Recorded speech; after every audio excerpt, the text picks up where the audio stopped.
Hey guys, Yankee Prepper. Today I'm going to do a twofold video. It's probably going to be a little controversial again, but as always, this is what I'm doing and why.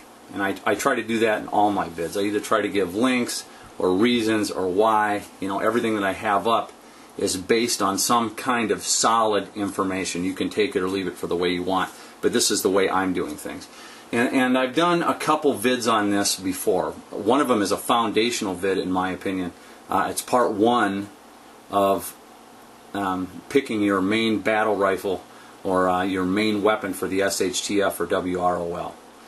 There's a two-part series, two foundational videos I did, basically explaining why I think the 5.56 is way too weak for a WROL. Great if you're in the military and what that's set up to do, but not good for the SHTF scenario. This one will probably be this video will probably be just as controversial as my opinion on that as well.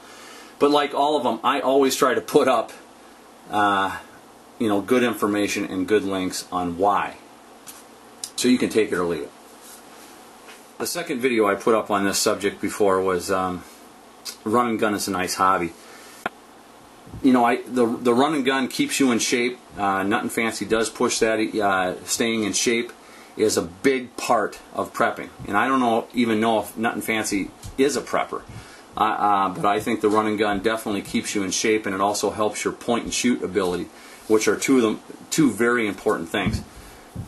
So, you know, run and gun is a nice hobby was not a knock against Nothing Fancy or Mr. Lock and Load or any of those guys that like to practice that. I like to run around in the woods myself and do a lot of running and pointing and shooting. It's fun.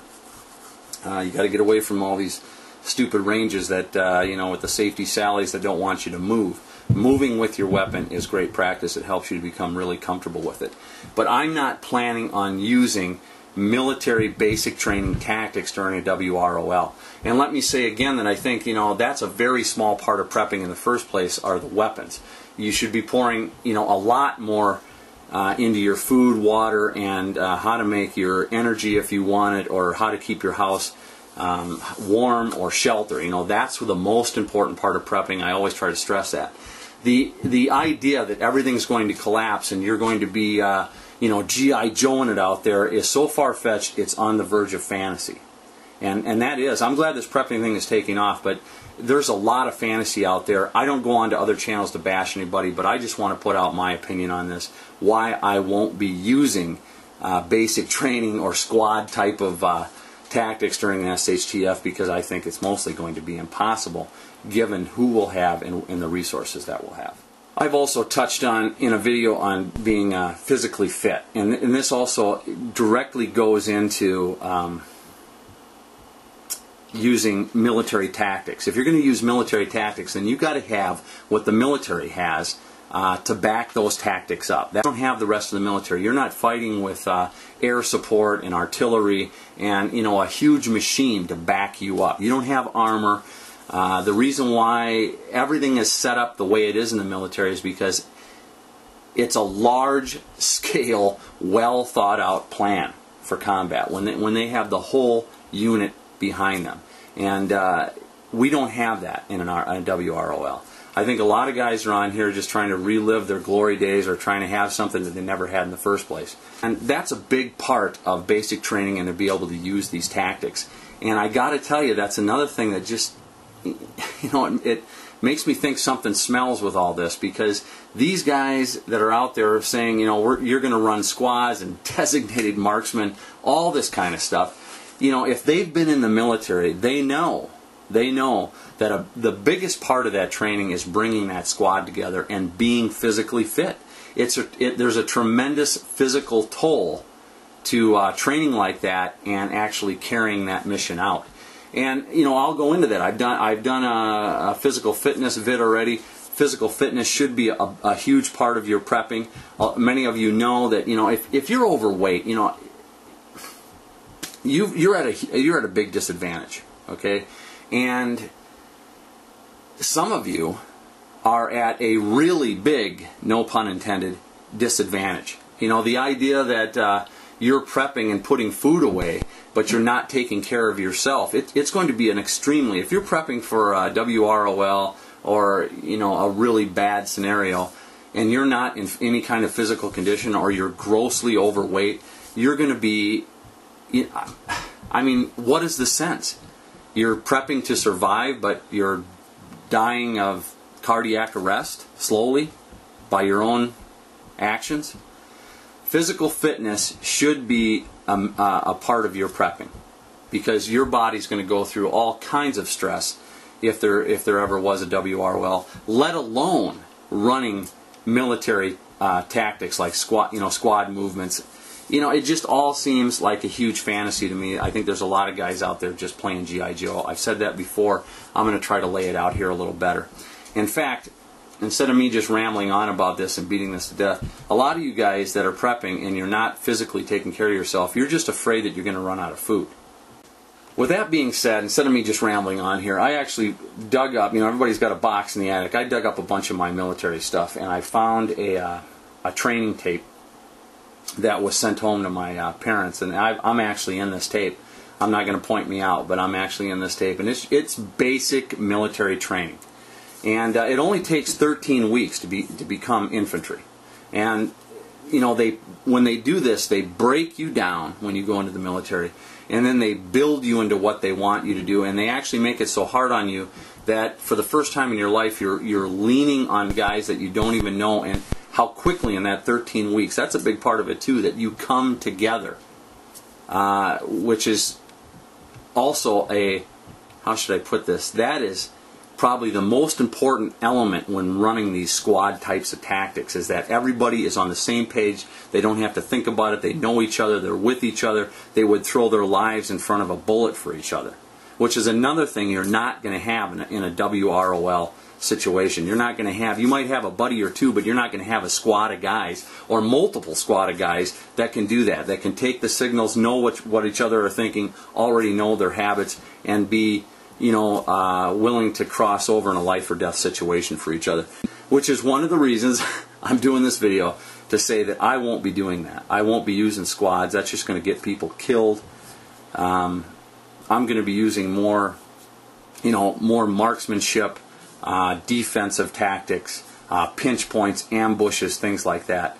If you send a bunch of guys out that hardly know each other and that haven't been working with each other, or maybe have never been in the military, into a squad, you're just going to get a bunch of guys killed.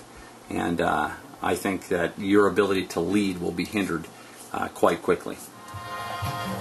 Now here is a brief description of the type of training this is basic training. This is an actual video when I went to basic training. Basic training is a physically and mentally demanding experience. For many, it is the greatest challenge they have yet undertaken. Not all who begin successfully complete the training. To enhance training effectiveness and soldier motivation, basic training is conducted in 3 distinct phases.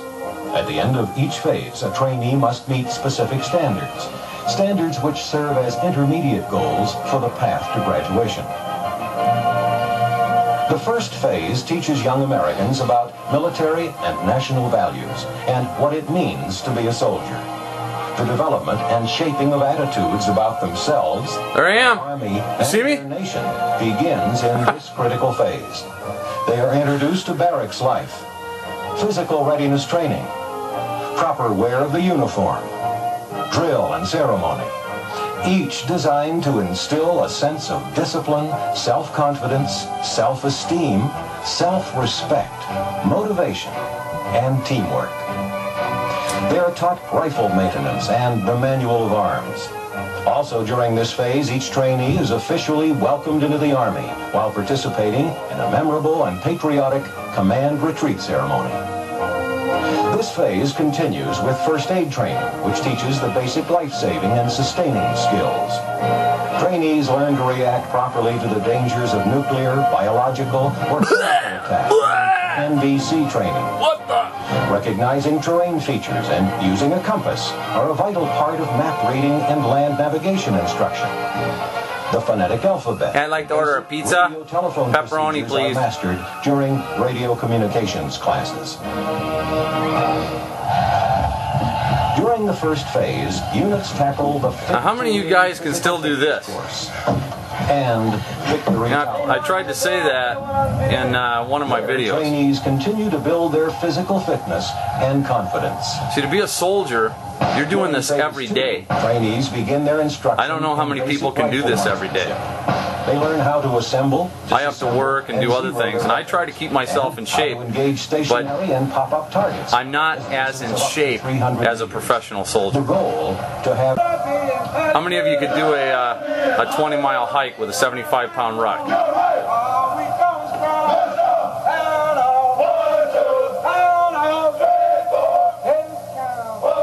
It also marks the beginning of foot marching. There are several road marches to and from various training areas, culminating in a 15-mile march with full field equipment.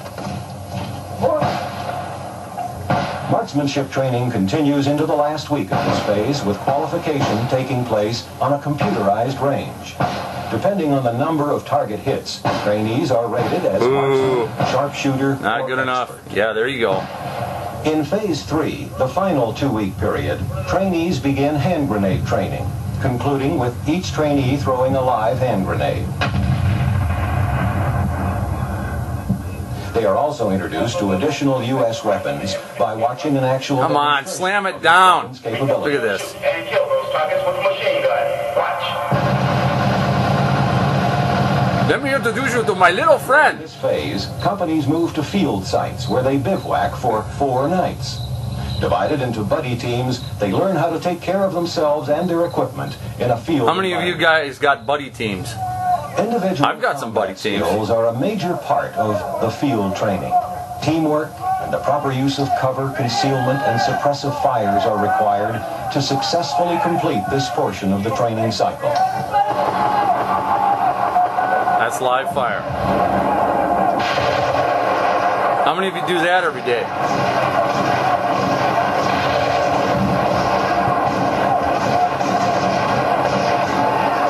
Once again, confidence training is on the schedule. The trainees negotiate the fit to win course. I mean, there's a couple guys in my mind I would love that are on YouTube talking about prepping. I'd love to see this. 8 weeks. I'd love to see them do Trainees this. undergo a final physical readiness. How many of you can run proficiency testing 2 miles in 16, tests. not 16, 12 minutes? Here, trainees are tested on the skills they have learned during basic training. Those skills they must be proficient in during their entire military career. Finally, it's graduation. All right, that's enough. Here's the U.S. Army physical requirements to pass Army basic training physical fitness. Okay, if you're 22 to 26, you've got to be able to do 31 push-ups and 43 sit-ups. And this is the very basic. I mean, they're not trying to keep you out of the military. They're trying to get you into it. So this is the very basic. I would challenge you preppers out there to be able to at least pass the basic training physical fitness test of the U.S. Army. 31 push-ups, 43 sit-ups. Now today, and I'm not saying this to boast, I can still do 100 push-ups. I can still do the sit-ups. I can still run. I don't know if I can run 2 miles in 12 minutes because I haven't, pushed myself like that, but I still run because the physical fitness part of prepping is still a huge part of it. And one thing that all of us preppers should be practicing, because it's going to be very stressful if we ever have to even go through a small disaster. And it's one of the things that plagues Americans. A lot of they do. 63% of us are overweight. And that's not, you shouldn't get mad at me for saying that. In high school, I had a 32-inch waist. I'm 6'3". I'm 210 pounds. In high school, maybe I was 200. I don't know. I don't remember exactly. But I had a 32-inch waist.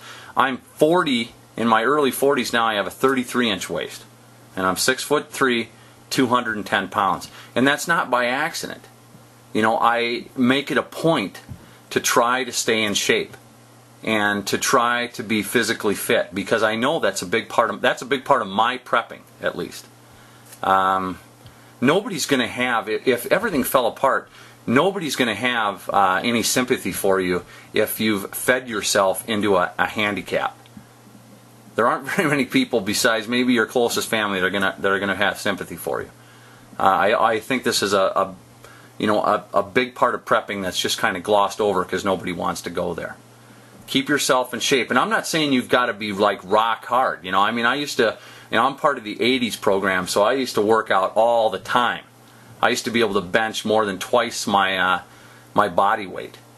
I don't think I can do that anymore because I'm not. I've got to work. I have to go to work. I have to do things that every day that involve my family. I don't have time to train as a professional soldier. That's my whole point. Even I would say I'm in shape, but I'm not as in shape as a professional soldier. So I'm not going to try to do these things from basic training. I don't think it's going to be. While I was going through my military stuff, I found this picture, and I just wanted to show you that. The flip camera doesn't do justice, but that's the group of guys that I served with.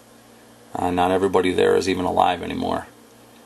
But that's the kind of bond that you have with each other. We had when you serve with each other, you go through all these insane times. You become friends like you can't imagine, and you can't get that on YouTube. You got to kind of live through it, and that's the kind of friendship I've talked with you guys before. In fact, I want to point something out here. You'll see that old 60s Oldsmobile that we're all leaning on there, and I'm holding up the beer bong that I've emptied because I haven't changed a bit. But we bought this at Fort Bragg. We bought this old Oldsmobile, and long before Nothing Fancy was Duracoating all his rifles, and there's nothing against that, but we bought about 3 cases of paint and camouflaged this old so we'd have something to ride around the base or go to the bars with or whatever we were doing. And so we just used to, in the good old days, you could just drive out somewhere and drink and ham around in our old camouflage Oldsmobile. But when I think about a squad or a unit, I think about these guys and how we could work together and how we trusted each other and how you just kind of knew what, after a while, what each other, what each other are thinking. You know how to act or what to do without even saying words. And most of us that are training or prepping, I should say, you're not going to get that out here, and so you're not going to be able to function in a military squad unit properly. I just think it's going to get people killed. The whole point of this is I'm not in that kind of shape either. That's why I'm not planning for it. I try to keep myself in good shape, but I don't have the time to go out there and pound away at it like a professional soldier. Nobody does, because we have to live in the real world. We have to live in reality right now. We have to go to work. We have to take care of our families. That's what this is all about. But you should try to make an effort. It doesn't cost you anything to stay in shape. You don't even have to go to a gym if you eat right and just do simple exercises. I've seen some talk recently of the amount of gun owners in the United States and how should I put this nicely, if it's possible, how that would make it impossible, I suppose, for a professional army. I think I was talking with Urban Combat Survivor about this just briefly. It would make it very difficult for a professional army to come in. And maybe I'm taking this wrong, but that is also, I think, on the verge of fantasy. You can't, unless those gun owners have artillery, armor, an Air Force. I know I don't have an Air Force. There's no way in hell that you are going to be able to take on a professional army, because numbers don't mean squat on the field today. They don't. I got to tell you, if Iraq hasn't proven that to you, nothing will. If you're going to go toe-to-toe, especially with the United States Army, they're going to hand you your ass in a basket. Numbers will not mean squat going toe-to-toe against a professional army. These guys train every day for it. You're not going to get a truckload of hick deer hunters in the back of a truck and take on the professional army toe-to-toe. That's when I tried to go, at least mentioned it, that the only way you'll survive, and it'll be horrible for everybody. You will lose your homes, you'll lose your kids, you'll lose your wives, you'll lose everything, and you'll have to go into a guerrilla type of warfare or a resistance type of warfare. And again, thank God this is, the idea of this happening is so far out, it's astronomical, if not close to impossible. But, even the Mexican army, and I don't have anything against Mexicans, so don't take that wrong, but, just picking out a nearby military, with the Mexican army having ground forces, armor, artillery, and air force, you could round up all the gun owners in the United States, and they're not going to stand a chance against the Mexican army. Not a chance. I'm sorry. You can beat your chest all you want and pat your beer belly and say you'd kick ass, but you'd have your ass handed to you. You're not going to take on a professional army toe to toe or bullet to bullet, because they don't have to come get you. In fact, I was thinking, I've always talked about this with my friends. Only the U.S. if you're going to fight somebody, the U.S. military is probably the friendliest. I mean, we spend millions and billions of dollars making incredible weapons that will, are almost surgical. They'll hit certain places, and we're the only military or government that spends money to try to avoid mass amounts of casualties. The Russians don't care about that. If you got one guy holding out in a house in a small town and they've got the farm fields and that's what they want, the farm fields around or the infrastructure, they'll just roast the whole town and wipe it out for that one guy. They're not going to come in and go door to door so you can use your 5.56 millimeter on them. They're not going to give you that opportunity. I know I wouldn't.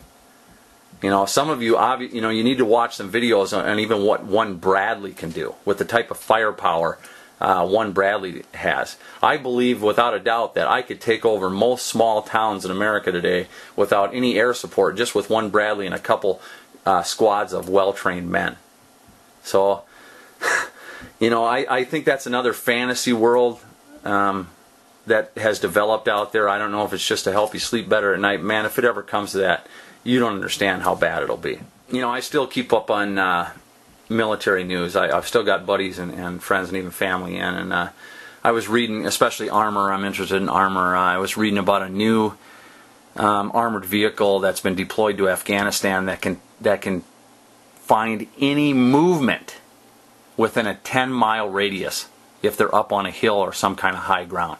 Any movement. What does it have here? It includes radar, thermal sensors, motion sensors, all in a small, it even has a small launchable UAV. They can go to high ground and detect any activity over a 10-mile radius, night or day, in any weather. What are you going to do against that? And it's got a 30mm Bushmaster 2 autocannon on its turret. I mean, I can take down entire buildings from a Bradley. There's nothing you have that would be able to stop it. I'll cut the whole building in half.